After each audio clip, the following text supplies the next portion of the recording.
parole de dirigeant, première partie avec notre invité Michael Drombry, General Manager de Alerte Gasoil. Bonjour, merci d'être avec nous. Alerte Gasoil, c'est un dispositif qui facilite la vie, on peut le dire, avec lequel les consommateurs vont pouvoir notamment mesurer leur consommation d'essence en temps réel. Expliquez-nous comment ça marche. Vous avez presque tout dit, effectivement. Donc Alerte Gasoil, le mot est implicite, on parle de carburant, c'est l'origine de la société. Donc effectivement, en termes de technologie, cette solution qu'on apporte, finalement qui est relativement unique aujourd'hui puisqu'elle est brevetée, a pour but d'aller mesurer la consommation de carburant. Alors plutôt dans un domaine industriel, là où les quantités utilisées sont relativement importantes et on a un impact fort sur les coûts, notamment les transporteurs. Notre cible initiale sont les transporteurs. En termes de fonctionnement, effectivement, on va installer un capteur dans les réservoirs pour venir vraiment analyser en temps réel ce qui se passe en haut de la chaîne de consommation, à savoir le carburant qui se trouve dans le réservoir.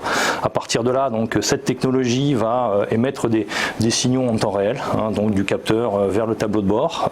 Ce capteur est relié à un modem qui va communiquer à la base, donc vers les exploitants, pour suivre l'évolution naturelle de la consommation, donc des quantités, donc en termes de plein, en termes d'évolution lors des phases conduites.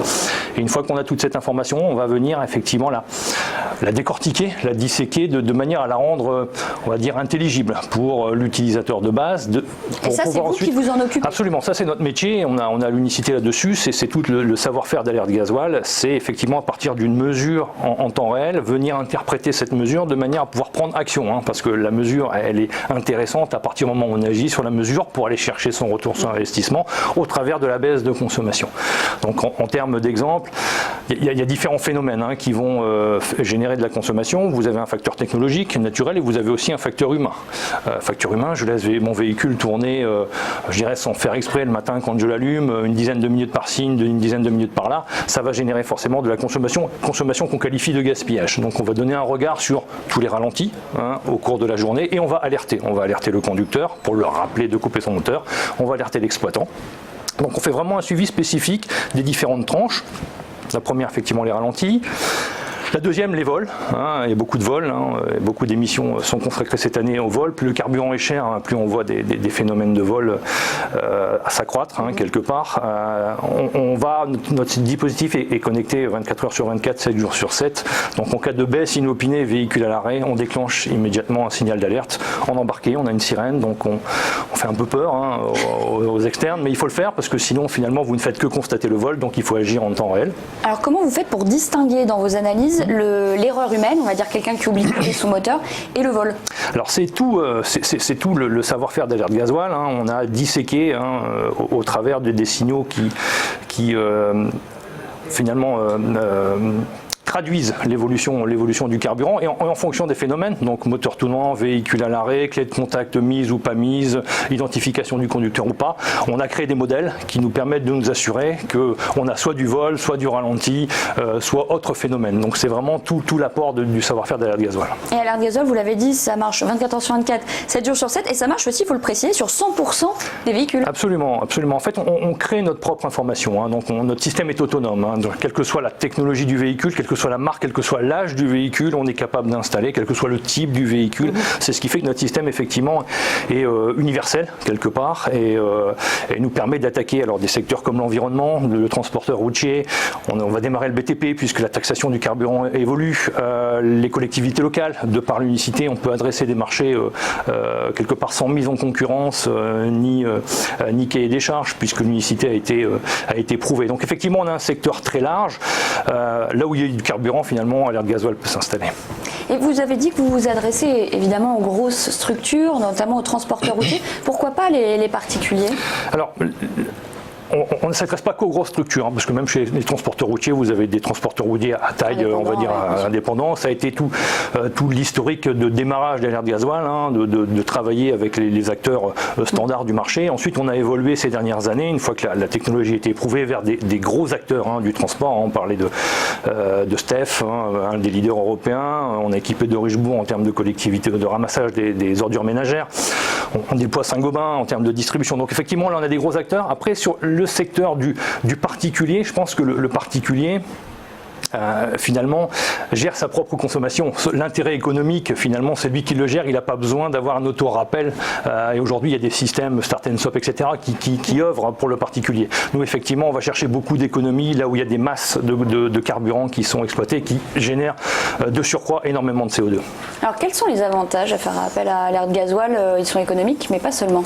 Alors oui, il y a deux angles aujourd'hui. La première motivation, elle reste économique, puisqu'on est dans des secteurs privés, quelque part, et publics, mais bon, il y a un enjeu économique, c'est l'un des premiers critères d'investissement. Et puis, il y a le côté vertueux. Baisser sa consommation, c'est baisser les émissions de CO2.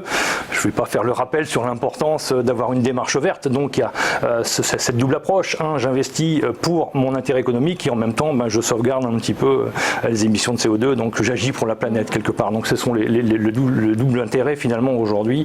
Et les deux deviennent quasiment à 50-50 parce qu'on a eu des acteurs qui ont eu une démarche effectivement aujourd'hui verte et qui se sont engagés avec Alerte Gasoil. Et en termes d'intérêt économique, est-ce qu'on peut parler chiffres? Bien sûr. Oui, bien sûr, absolument. Comme je le disais, tout l'intérêt quand on investit, c'est au moins de justifier son retour sur investissement. Alors on a coutume de dire que le retour sur investissement pour 1% du coût de consommation investi, qui est globalement le coût de la solution, on récupère rapidement, c'est important de le savoir, entre 7 et 17% pour le transporteur routier de marchandises classique. Et on a même doublé ces chiffres pour des secteurs différents tels que le ramassage de déchets industriels ou privés, là où les temps d'arrêt sont relativement longs, donc on peut augmenter ce retour sur investissement. Donc il est rapide et il est très probant. Quel est le retour de vos clients ? Alors, forcément il est positif. Alors on a été forcément, quand on déploie une flotte de 2000 véhicules, c'est pas neutre. Donc avant de faire le déploiement, on passe par une phase d'analyse, de test, de mise en situation. Et une fois qu'on a effectivement prouvé que la démarche est bonne, on déploie la flotte. Et on aime retrouver dans le déploiement ce qu'on a vu au sein des phases de pilote. Et c'est ce qu'on voit aujourd'hui, c'est que le retour sur investissement il est rapide, la consommation baisse. Donc il y a une démarche vertueuse qui s'instaure. Alors pour changer des comportements, pas forcément volontaires, le ralenti n'est pas forcément volontaire, c'est des omissions. Mais là on a finalement un garde-fou qui en permanence va rappeler et permettre d'optimiser en permanence. Donc si on fait baisser une consommation de 10% pour un chef d'entreprise, pour un poste qui fait 30% de ses coûts, forcément le retour est positif. Alors vous l'avez évoqué, le brevet d'Alerte Gasoil, il faut préciser que ça couvre des dizaines de pays, 58. Pour être précis, quels sont les avantages? Alors les avantages, c'est effectivement déjà de décrire notre technologie et de la protéger. On est sur du big data, on est sur une solution technologique qui est regardée forcément pour tous les intérêts qu'on vient de citer. On a une ambition mondiale puisque la problématique du carburant, c'est pas une problématique franco-française. Donc on a une démarche européenne et worldwide. On a des distributeurs en Afrique, on démarre les États-Unis, on a beaucoup de pays en Europe. C'est important de se protéger parce qu'on pourrait être facilement, je dirais, copié alors qu'on a investi presque 4 années de recherche et développement pour aboutir à la solution. Donc la protection de l'intelligence technique finalement est très importante pour nous. Quel est votre business plan ? Alors on est en croissance, on a été en forte croissance depuis l'origine de la création de la société. Pour donner un cap, on espère franchir la barrière des 10 millions pour le prochain exercice en 2020. Donc dans la continuité, en agrandissant, on va dire, notre pénétration sur les grands comptes, sur différents secteurs et sur différents pays. Et les objectifs à moyen et long terme ? C'est la pénétration mondiale. Aujourd'hui, finalement, le challenge pour une société comme la nôtre, c'est comment exposer au monde notre savoir-faire. Donc nos objectifs, nos enjeux sont là, c'est de trouver des relais de croissance hors des frontières naturelles de l'Europe pour pouvoir justement faire bénéficier à tous les acteurs mondiaux l'avantage de notre solution. Est-ce que vous avez des concurrents, en tout cas, est-ce que vous avez besoin de vous démarquer d'une certaine concurrence ? Alors, justement, notre brevet nous protège d'une concurrence directe, bien évidemment. Après, d'autres solutions existent pour piloter le carburant, mais ces solutions sont différentes. On a une concurrence qui est un peu différente, mais qui s'attaque peut-être aux mêmes enjeux de gestion de la consommation. On est dans l'univers de la télématique, pour le vulgariser, qui est relativement large. Donc effectivement, à un moment donné, il faut savoir aussi se valoriser, mais la concurrence n'est pas nocive, bien au contraire. Elle permet d'expliquer finalement et d'aller un peu plus loin et de justifier la différence entre notre solution telle qu'on l'a décrite et une solution lambda de pilotage de la consommation par des méthodologies beaucoup plus simples. Le fait que ça soit connecté, qu'Alerte Gasoil soit connecté, c'est une manière de vous démarquer. aussi. Alors la connexion, elle est forcément importante puisque on veut mesurer pour agir. Il faut agir rapidement. En cas de vol, il faut agir immédiatement. Il ne suffit pas de constater. Pour donner de l'information en termes de constat, on n'a pas bouleversé. Donc la c'est-à-dire que le jour même, on se rend compte. C'est la seconde même. C'est la seconde même. C'est la sirène se déclenche. Il faut l'éradiquer.